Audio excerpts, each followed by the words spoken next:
Chuck, if you want to go ahead. Okay. I'd like to welcome everyone to the last Food and Faith meeting of the year. Once again, it's going to be focused on, as we have for the last three sessions, on advocacy. And today's session will be focused on the work done and activities of Bread for the World, which I assume most of you have heard of, but maybe not everyone. I'm pleased to, it's an advocacy group of long duration, I think over 40 years, and has focused on working to advocate with legislators as well as others. And the speaker for today is Pastor David Street, who is from Washington, D.C., and he indicated he's a native of Washington, D.C.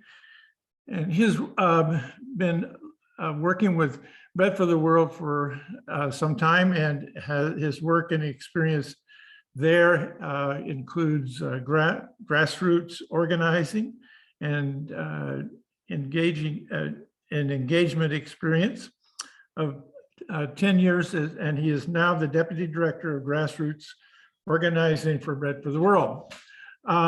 He's also a Executive Director of PEN, and that's a nonprofit that focuses on mentoring and social media training for high schoolers and aspiring leaders. That's in both DC, New York, and Paris. He's also received his bachelor's degree in political science from North Carolina A&T State University, and a master's in theology from Wesley Theological Seminary. He's an ordained minister and is at the Mount Sinai Baptist Church in Washington, D.C.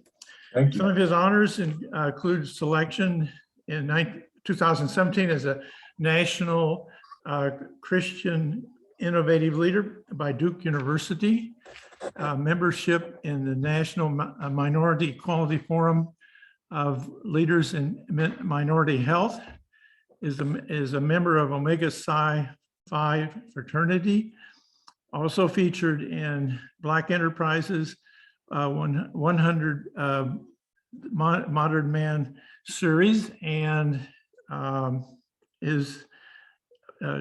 we're very pleased to welcome him here and to join us to tell us about Bread for the World. And Pastor Street, is you prefer the questions to be at the end? I think we discussed that, but that's up to you. If you'd rather accept interruptions, that could be the case. What's your preference?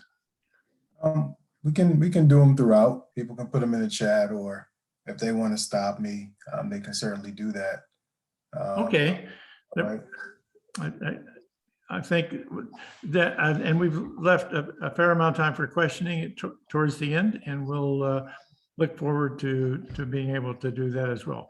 So once again, I want to welcome you, and please go ahead, and we'll look forward to hearing what you say and to have a chance to be more specific, perhaps individual questions at the end or throughout. Thank you very much for coming, and you're very welcome. Do you want me to pray us in, Chuck? Oh, no, you're right. Sorry, please. We didn't really discuss that. Okay, yes, let's start with a prayer. Sorry, Pastor. The Lord be with you. And also with you. Good and gracious God, as we approach Thanksgiving, we call to mind especially all those it would be easy to forget: the hungry, those who lack shelter, those who are immigrants due to climate change, and those who are unemployed or underemployed.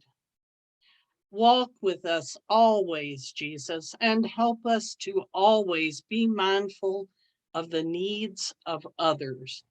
Teach us to serve as you taught us. In Christ's name we pray. Amen. Thank you very much, Phyllis. Pastor Street, I guess now's the time. Thank you. All right. My apologies, everyone. I should have given Mr. Chuck, I should have given him my abbreviated bio. I apologize about that. Could have saved a few minutes and all. I want to say thank you, Ms. Phyllis, for the prayer. I'm certainly grateful for prayer. And Lene, thank you for, I hope I'm pronouncing your name correctly, for helping us with Zoom. I do see people who are in the waiting room. Should I be admitting them or no? I see like a Debbie somewhere. Sure, I'm not getting any alerts that anybody's in the waiting room. Okay, so I'll omit that person. Okay, perfect. Thank you. All right. Well, good afternoon, good morning, good afternoon. Again, I'm David Street with Bread for the World. Looking forward to our time this morning. It's been a long time coming. Chuck has been harassing me since earlier this year about November the 11th. And so I'm glad that we can make this work. I don't take it lightly. He's told me a little bit about what you all are hoping to hear, and then some areas that we can just have some good dynamic conversation about. And so my plan for today is to talk about three things actually: a little bit of the context and history about Bread for the World, some of our organizing techniques and hopes and dreams that we hope to work with advocates throughout the country on, and our mobilization efforts that really take us to the halls of power here in DC, Capitol Hill, and to the executive branch as we think about ending hunger both here and abroad. So I'm going to share my screen now with you all. And it's going to take us to this PowerPoint. Hopefully everyone can see it. So again, our mission is to end hunger and poverty both here and abroad. Bread for the World has been around since 1975. And it really just started with a collection of churches who did a letter writing campaign to end hunger here in the States. As time went on, it obviously evolved to not just to talk about what's happening here domestically, but internationally as well. So Bread has been doing this work for a long time. Recently, in the last 2 years, we have had a new president. Many of you may be familiar with David Beckman, who was the president of Bread for the World for 30 years. And so a couple of years ago, he retired. And now we have President Eugene Cho, who's now leading the helm. And so we are certainly praying for him and excited about his leadership as we continue on this good work. Here are a few people that I get to call colleagues. So these are some of our organizers. If you've participated in our advocacy summits or any of our online regional meetings in the past year and a half or so since we've kind of been in this up and down global pandemic called COVID-19, you may have seen a couple of these individuals. The way our organizing department is broken down, is broken into regional organizers and state organizers. Our regional organizers are individuals who cover a region. So Rosa, for example, she covers the South, Southern states. So she works with them to kind of mobilize around things that are happening on Capitol Hill. It's really about the mobilization piece, responding to legislation that is moving or maybe not moving. An example would be like the Farm Bill coming up next year. An example would be like child tax credits or SNAP, different things like that that help families and communities we mobilize around. Then we also have state organizers. So Florence or Nicole, for example, they are state organizers. This is where we really go deep in communities, where we build partnerships with universities, seminaries, nonprofit organizations, where we do training programs and different things of that nature. It's a lot more intensive, it's a lot more hand-holding, but we're really hoping that that's where our next generation leaders will come from. We're really hoping that that's where some innovation and creativity will come from. is at the state level. We pilot a lot of stuff at the state level. And so when you think about Bread organizing, just know that we're broken into two: a regional that mobilizes around issues relating to Capitol Hill, and then the state, which is real gritty at the state level and the local level to bring coalitions and different groups and peoples together to talk about how we can create change from the bottom up. We just finished a couple of big things that I want to make you all aware of.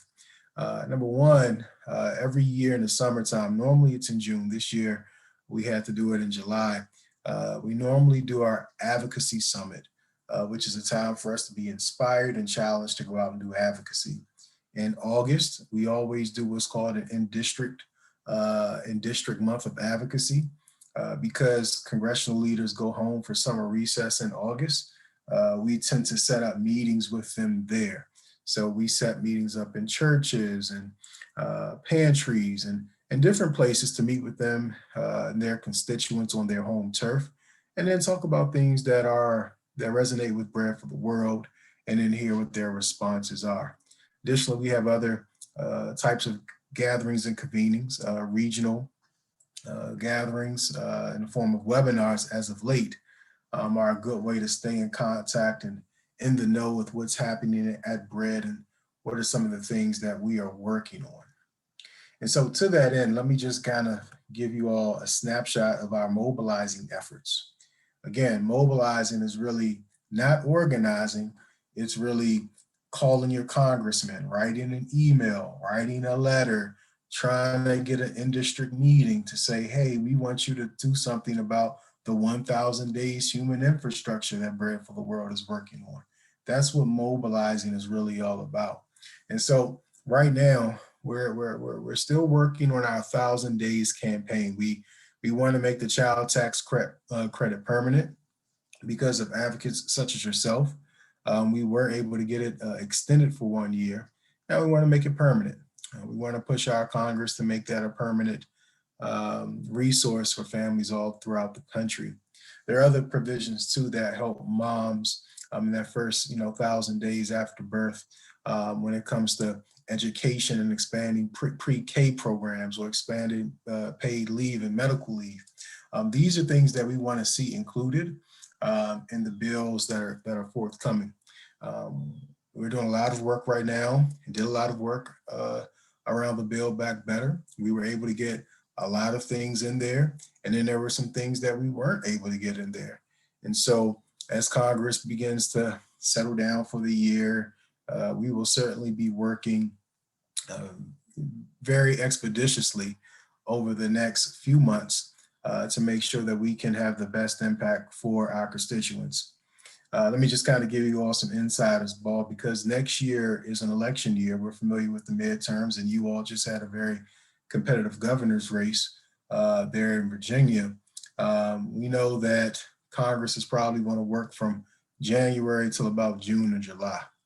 And unfortunately, our Congress probably won't do much else until elections happen all over the country to see exactly who will have the House and who will have the Senate. After the elections, there's a little sweet period where there'll be a whole bunch of action taking place. So right after election up till the new year, people are just going to start passing all types of bills before the change takes over, if there is a change that occurs, passing all types of legislation. And so we know that next year we're really kind of limited to the first part of the year and then the very tail end of the year to make some more of these priorities come to life. Our Global Malnutrition Prevention Treatment Act, I'm not going to read it for you all, but this is kind of where we are with it.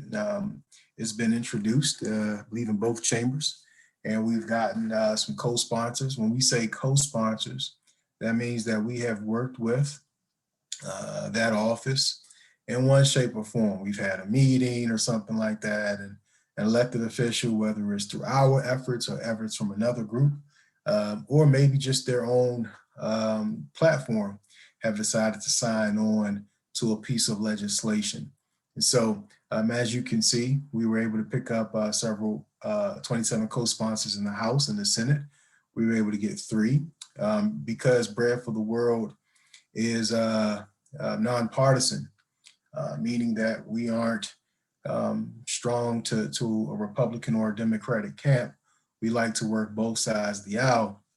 We're able to get meetings with both parties. That's very important when you think about your time and energy, because there are a lot of organizations right now today that, for better or for worse, they can't get meetings with elected officials because, you know, their platform may be too liberal or too conservative. And so when they try to reach across the aisle because of their track record, because of their platform, they aren't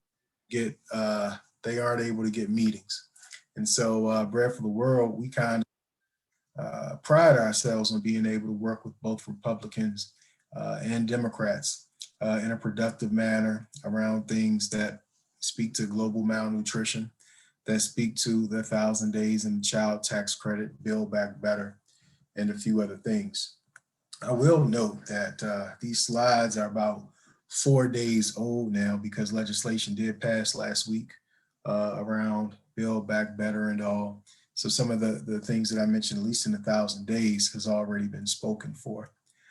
So we're still updating slides and reworking slides, and I'll be sure to give you all that information after our time together.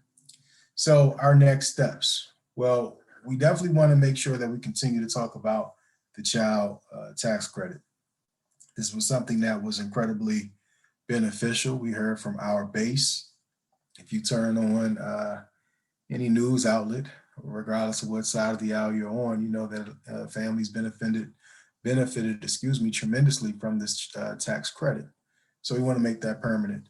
Additionally, thinking about malnutrition and all, if you have been advocating and doing work in the international space, I would encourage you to go to our website where you can write a letter to your congressman or senator. Very, very simple. The language is already there for you. You can certainly put it in your own words, but we do have templates that you can utilize, and hit send, and it automatically goes to your elected official. So they'll hear directly from you. And then contact your organizer. Now, you remember I showed you a slide chart of our organizers. I technically cover the state of Virginia, more so Northern Virginia, because I am based here in DC. Anything 90 minutes outside of that, we try to give it to an organizer. So more than likely next year, this will fall to our Southern Southeast regional organizer. We're having a couple of transitions there, but in the meantime, just know that I will still be providing coverage for you all as it relates to doing webinars, resourcing you all, and helping you all get member meetings with your elected officials. But at any rate, you can continue to do your own advocacy.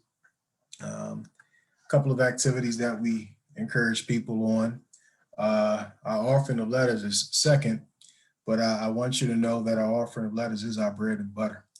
As I mentioned in my introductory remarks, our offering of letters is what really got it's our claim to fame. It put us on the map, so to speak, just writing good old-fashioned letters to members of Congress. We do it in student groups, Bible study classes, campus ministries, the whole nine. We do offering of letters. We also have a racial wealth gap. You know, there's a lot of discussion now around, race equity and all those things in schools and what place do they have. We do have simulation. If people are interested, that kind of speaks to some of that. If people are interested in just learning a little bit more, again, we want to create resources for everyone.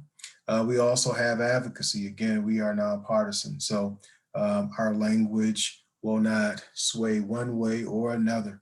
We want to make sure that we're doing two things. We're speaking prophetically because we are a Christian organization. We want to speak with faith and conviction that we are the hands and feet of Jesus in the world. And then two, we want to make sure that we're able to continue to work both sides of the aisle. That really sets us apart from a lot of think tanks and lobby groups here in DC, that we're able to get across both sides of the aisle. Obviously, we have lobby days, conferences like this, regional webinars, dialogues, learning sessions. We're trying to do a lot of work with students and all. I'll talk a little bit more about that shortly. In churches, been known to go to churches and preach on various Sundays, or create video content for individuals, etc. So we're trying to do more, particularly as we're in this COVID space.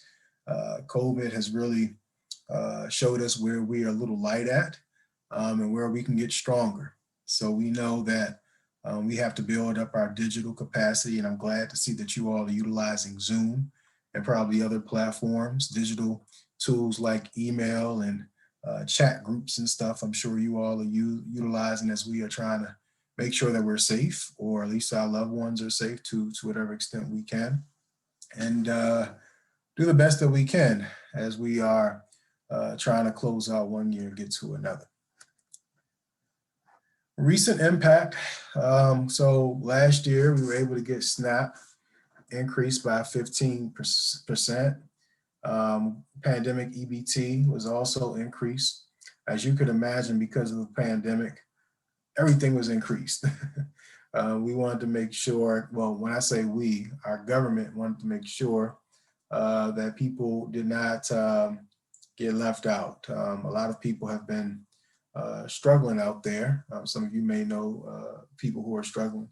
And so our government, at least with this last spending bill, over $1 trillion, they seem to want to send a message to the country and the world that we will try, at least in some extent, to take care of people.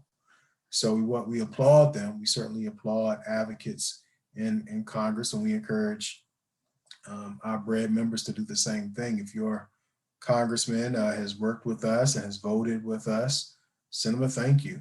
Call the office and appreciate them, love on them. That's really beneficial to us. So what's next? What can I invite you to? And I'm going to shut up before I kind of transition into an organizing slide. But you can do a few things. One, you can organize an offering of letters. The link is right there. Leanne, if you can drop that in the chat, bread.org/OL. It's a separate website that we built out because we know that the offering of letters will probably be hybrid. Some people won't want to do them in person. Some people are coming back in person. And so we have resources for both. Again, the race wealth simulation is something that could or may not be of use for your congregation. You can lead a small group, continue to talk about hunger and poverty, plan to meet with your senator, your elected official, even if it's not them. What does it look like to meet with the state director or one of their representatives? We got about 10 people on this call. That's a great pedigree for a good in-district meeting. And plan to attend our virtual advocacy summit that's already passed, and I should have removed that bullet point off there. But that's it. I'm gonna stop sharing my screen now for just a bit and stop there before we get into the next little dialogue and see if anybody has any questions or reactions.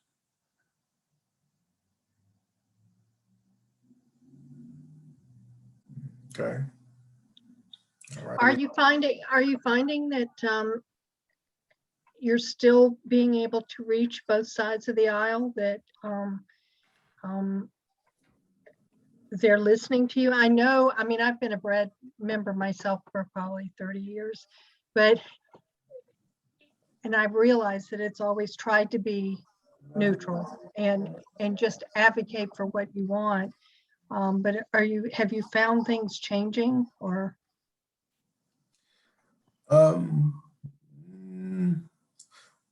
We found that that Washington is certainly changing. I'll give you an example, Ms. Sandy. 2018, we lost a lot of good moderate Republicans that really were tough on some international stuff and domestic stuff, but we could rely on them for some other things. I'll use SNAP, for example. In this climate now, it's almost like this cancel culture thing is real. You can't be too much of a person that's in the middle, a maverick. Thinking of late John McCain. Mhm. They stepped in one side or the other. So that makes it a little tough for us when we need someone to have some wiggle room from time to time to be able to see another point of view every once in a while on some issues. So I would say just candidly, that's something that I see. But as far as Bread being able to be effective, we still are. And we had a meeting a couple of months ago in Indiana with Senator Young. We were able to get a meeting last year with Marco Rubio down in Florida. These are offices that are incredibly hard to get into. I think of Rubio, he has a very national profile. And so you don't just call him up and say, hey, we want to talk next week around noon. You got to do a lot of planning, and this is months of prep work. And so we were able to get those meetings in organizations that are right there in Florida, Indiana, we're not. And so we know that speaks to one, just good old fashioned relationship building and maintaining of relationships. And then two, it speaks to how we've crafted, our policy platform in a way that really speaks again to both sides. Again, trying to create resources, tool, and language for both sides to be able to see common ground, to be able to get something from and see how Bread for the World can be a benefit to them. Okay, thank you. Any others? I have a question, and that's related to COVID. You read and that in developing countries, COVID has had a tremendous impact on people's ability to produce food. And I'm not familiar with, I'm familiar with that there is this Global Malnutrition Act. Is part of that oriented towards what's happening with COVID or not? I imagine that some pieces are, Chuck. So let me just say right up front, I'm not a policy expert. We have a whole department that writes the policy and all that stuff. And so at some point, it might be helpful for this group to just also have a presentation from like someone from our government relations team or institute that writes that stuff up if you want to get into the weeds. I'm not the person, I'm kind of the organizer that kind of brings people together and say, all right, this is the big picture and this is what we're trying to do. But I would imagine just because of what COVID has done to this country and all over, that there probably are certain aspects of it in there. Thank you.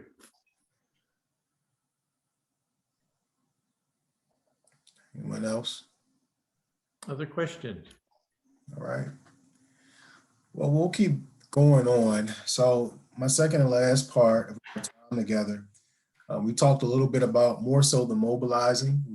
We've had a discussion around domestic stuff, international stuff, and how we work, how we operate.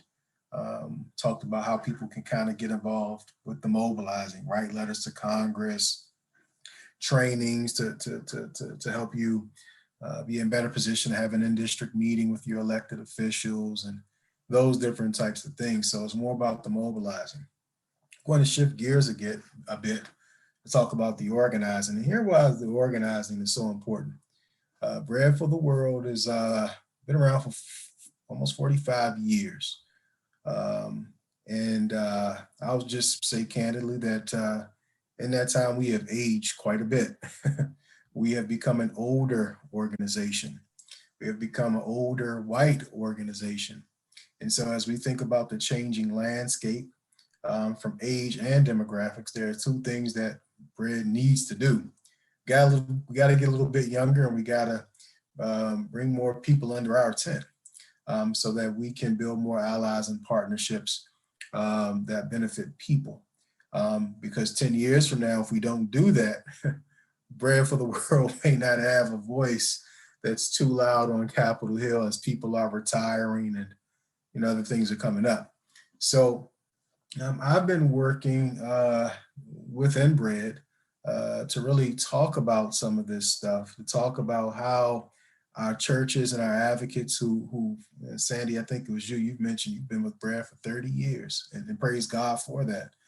But how are we really cultivating the next group of leaders, the next people who are going to kind of carry the baton for us and with us?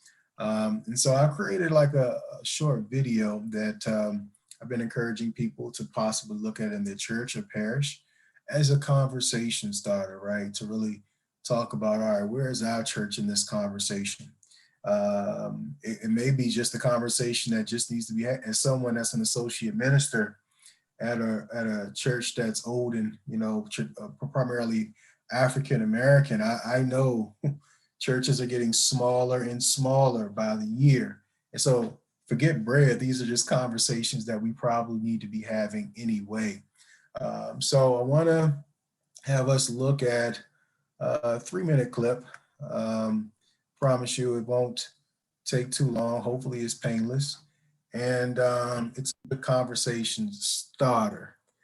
In this video, we're going to look at 3 simple ways to grow your bench, to do some or should I say cross-generational organizing so that you can have the impact that you want when talking to your member of Congress.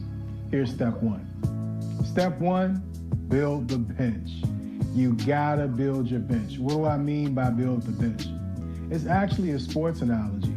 You want to make sure that when your starters come out, you have quality players that go into the game. Well, this is something that we need to do at Bread for the World. We need to build our bench. And the way you do that is simple. One simple tip. Look around. Uh-oh. See who's at your meetings. See who's not at your meetings. Are your meetings predominantly older people? Are there predominantly women or men? Who is not at your meeting? This will let you know where you need to recruit and where you need to go so that you can bring more people into the fold, newer people to the fold that will help you with your work. And essentially you're building your bench.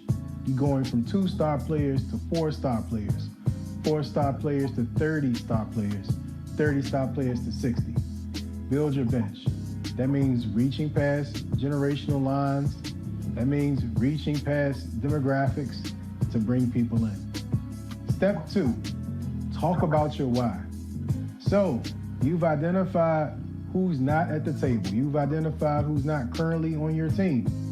Once you've identified them and you've made the ask and the request to have them come to your bread meeting, to come to your small group, you want to first do some listening, hear what that person has going on in their lives. What are they passionate about? What resonates with them? And then you want to share your why. Why are you involved with Bread for the World? Why are you so enthused about ending hunger and poverty? People get excited when you are excited. Too often, we don't have the opportunity to create spaces to talk about the things that we are truly passionate about.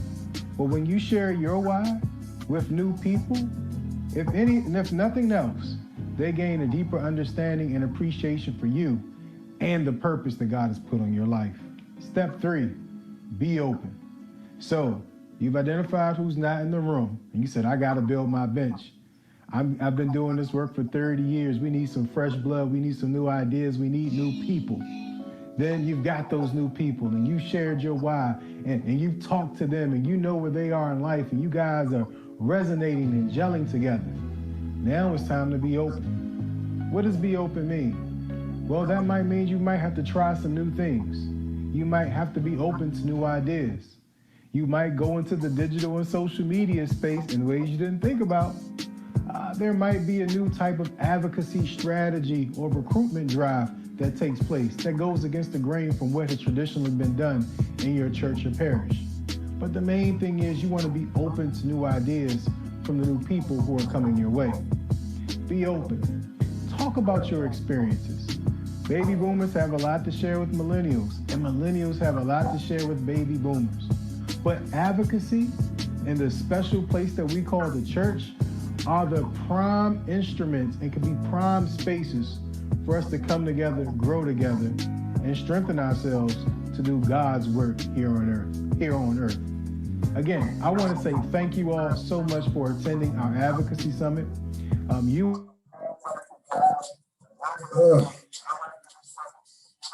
Okay. Sorry about that. Went over a little bit.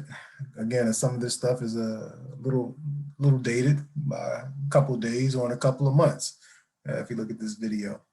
But at any rate, thinking about organizing, this is something that's important. Again, we talked about the mobilizing earlier, but if we're going to be effective with our mobilizing, we know that this really comes down, in Washington at least, to two things: money and people power. And so because we are working with people, we're working with churches, we want to make sure that when we're going into meetings, that we are, thanks so much, Sean, I appreciate that, that we're going into meetings like really armed with ideas from all over, from boomers to millennials, that it's not the same people leading the meetings when we are doing the planning or meeting with our elected officials. And so this is the part where I'm hopeful that at the very least, this could be a kickstart conversation for you all as you think about closing out this year and getting active with bread, or maybe some other advocacy efforts that you have. Maybe it's climate change or something else in your community. But I just want to make sure that this issue of organizing to get a little younger, to grow your bench, is something that you all are thinking about and dreaming about. And so I'll stop there. Would love to hear initial thoughts, reactions to the content, or your own experiences. I'm always open to learning as well, so I'll be quiet.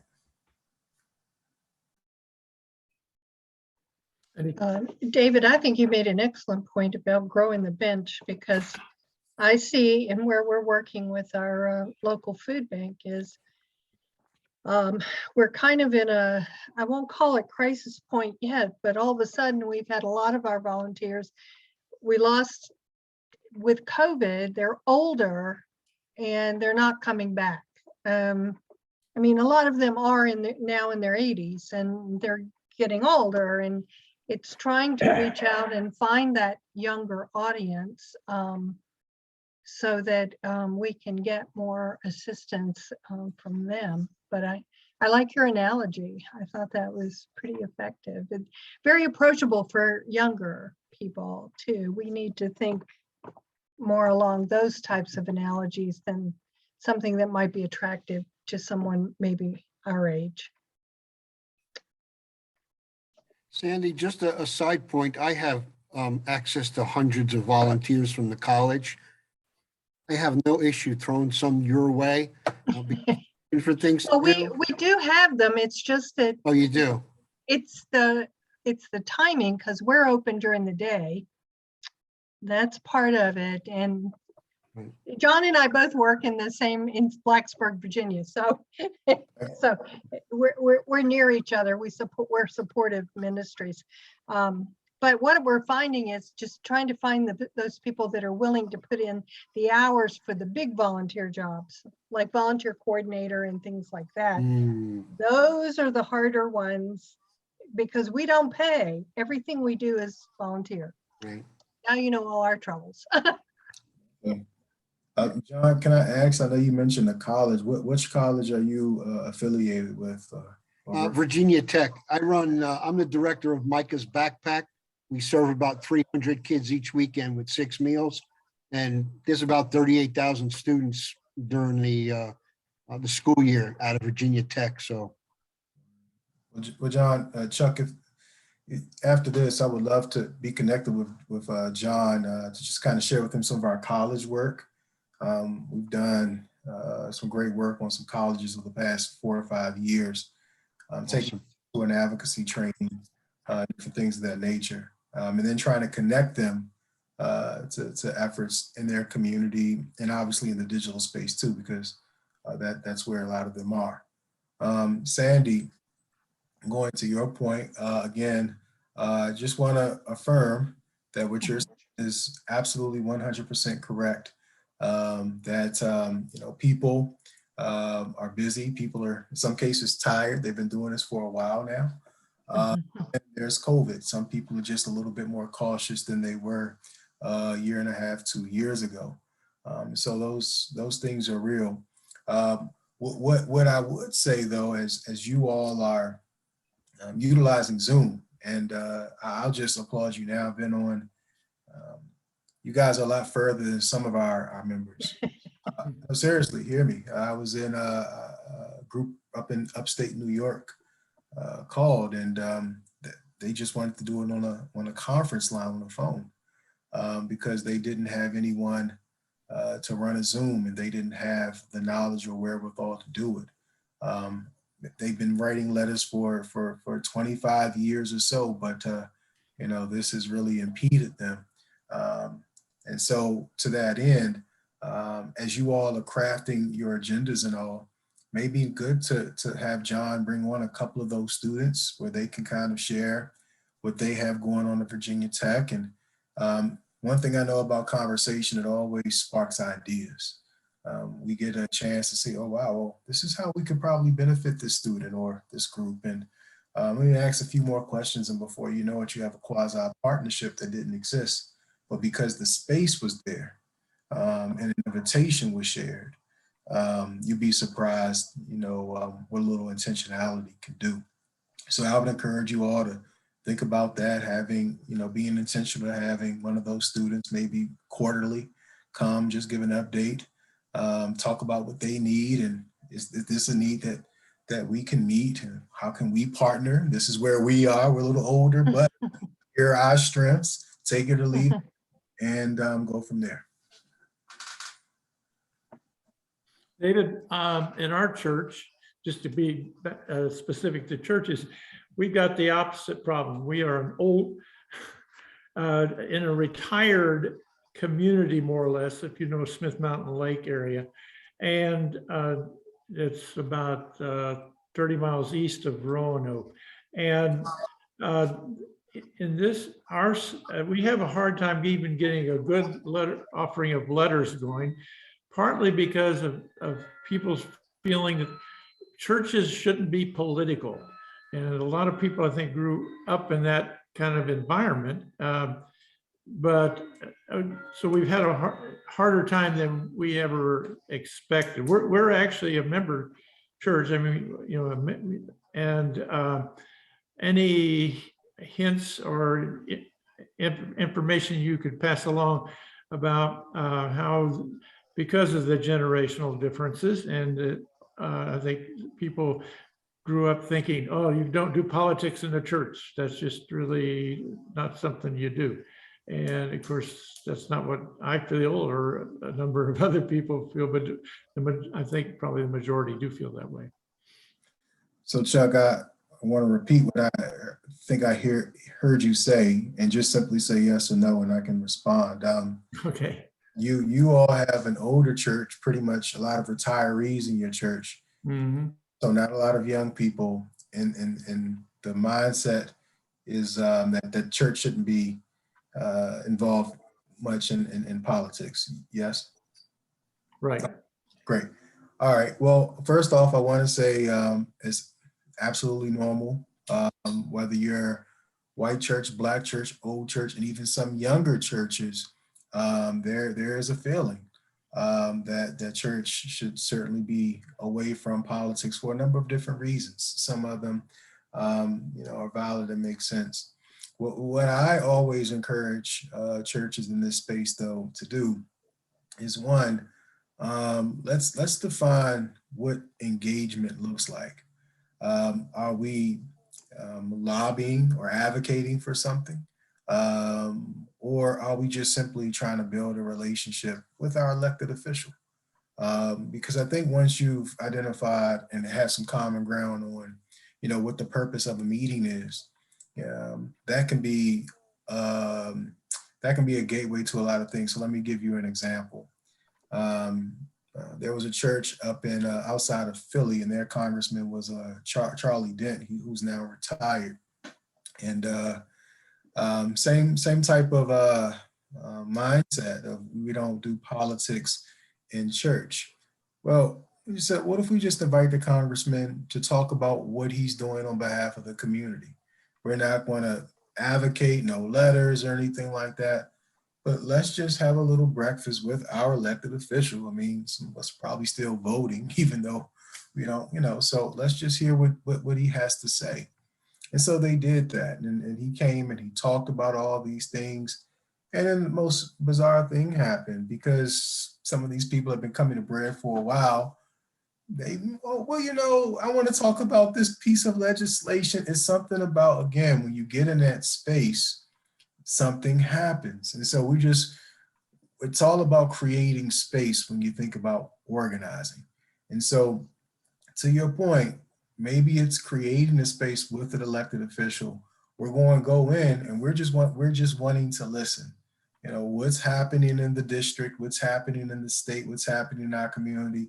Talk to us. How are you working with other churches? We want to know that too, because maybe there are some things that we can learn and some things that we can gain. But we want to know how you've been engaging the faith community.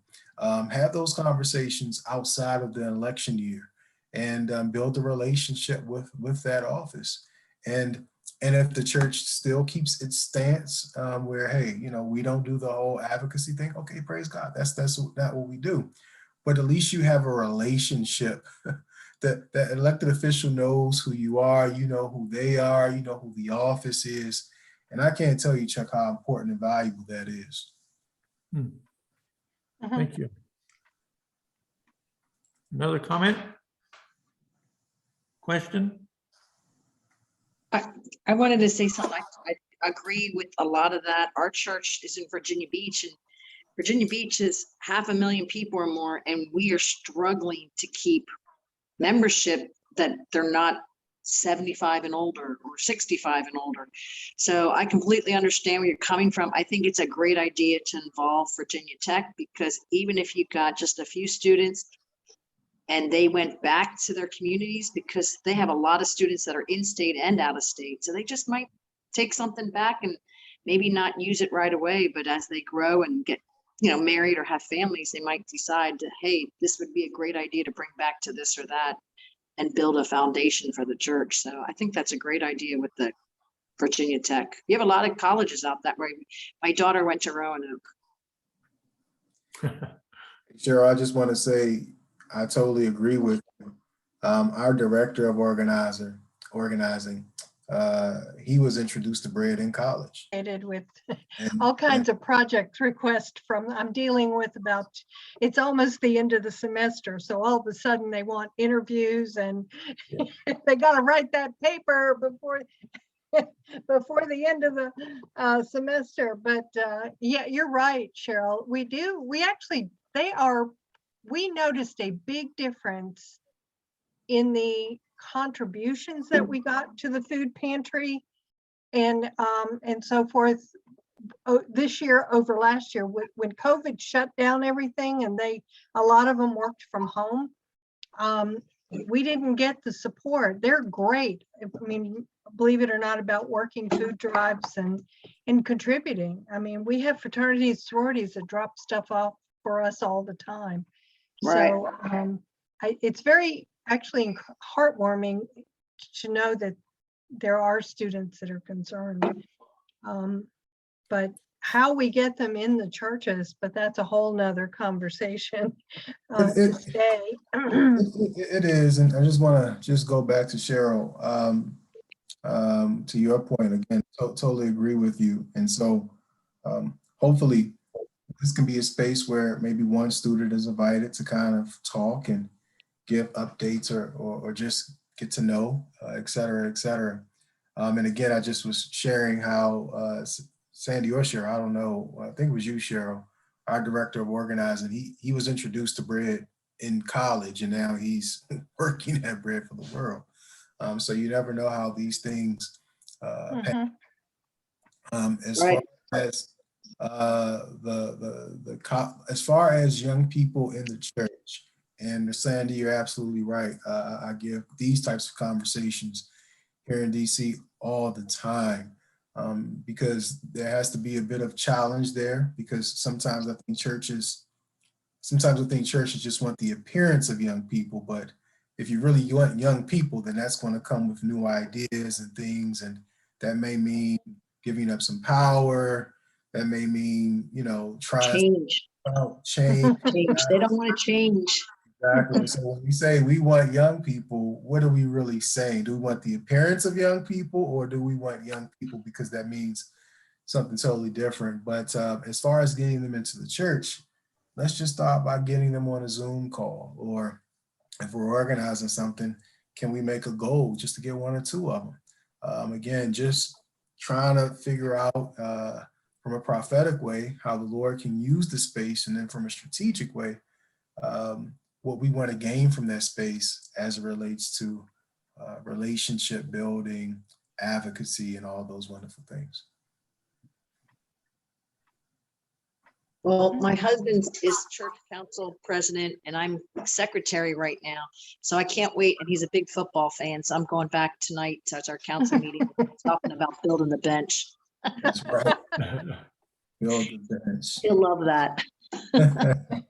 Love it. It's true. You just got to get one or two people. I just took over a project with doing a cookie pack to the Virginia Beach jail from the lady who's been doing it for about 25 years. She just turned 97 this summer. And I've been Wow. working with her for a few years. And at 97, she had to give up driving about a year ago. And Yeah. she's finally said, "You can have the project, Cheryl." Yeah, I was working with the gentleman in Massachusetts who's 96 years old. And he was trying to get me linked into Zoom. And I said, Mr. Walters, who's your replacement here? He said, gotta find one. I said, I understand where you're coming from. Yeah, I think building like almost like you said, like a co-team member, co-coach, you know what I mean? Let's get an assistant coach in here so that somebody might have an interest in another idea or something, but bring that forward in a partnership. Absolutely. Thank you. No, thank you all again, Chuck. Thanks for harassing me all these months. I'm glad we were able to Okay. make this happen. And please, Chuck, if you can connect me in a follow-up email with John. I want to lose the opportunity to figure out how Bread and Virginia Tech can potentially work together. And you all have my contact information, so I'm always an email away. That's the best way to reach me. Phone call, depending on the time of day, but email, I try to get back to people within a matter of hours, unless it's on the weekend. And, that's that. Lene, I want to say thank you so much for connecting with me for the Zoom earlier this morning and getting me squared away. And if there's nothing else, Chuck, I'll turn it back to you. Okay, well, we want to express our thanks to you for coming and on Zoom. And someday, hopefully, we'll see you in person. And all of us, I'm sure, looking forward to that possibility.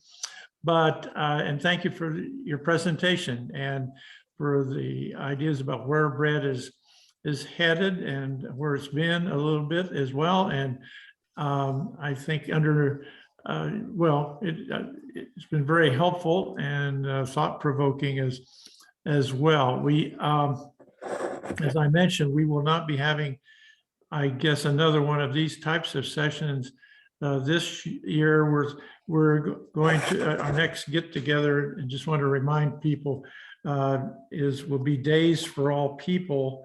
We've talked about that in one of our and others of our meetings as a team, and that's in January. We'll have more on that later as the specifics become available. And I want to thank everyone for coming on this session, and especially once again to Pastor Street for his presentation. And unless there's anything else, we'd like to close in prayer. Phyllis, I think you're going to lead that. The Lord be with you. And also with you. We give thanks, loving God, for your servants like Pastor David Street, who are so willing and able to educate and inform others. Help us to be your hands and feet as we seek to do your will. and work to address the needs of the marginalized. In Jesus' name we pray. Amen. So Amen. thanks again. If there are any other last comments, otherwise I think we'll be signing off now. And thanks again to everyone, presenters and question raisers and all of us for coming to this meeting. Thank you, Pastor David. We Street. really appreciate it. You gave us food for thought. That's it. Come to Bye-bye. Blacksburg. We'll take you out for food. That's Hey, right. hey, I'll hold you to it. We love it.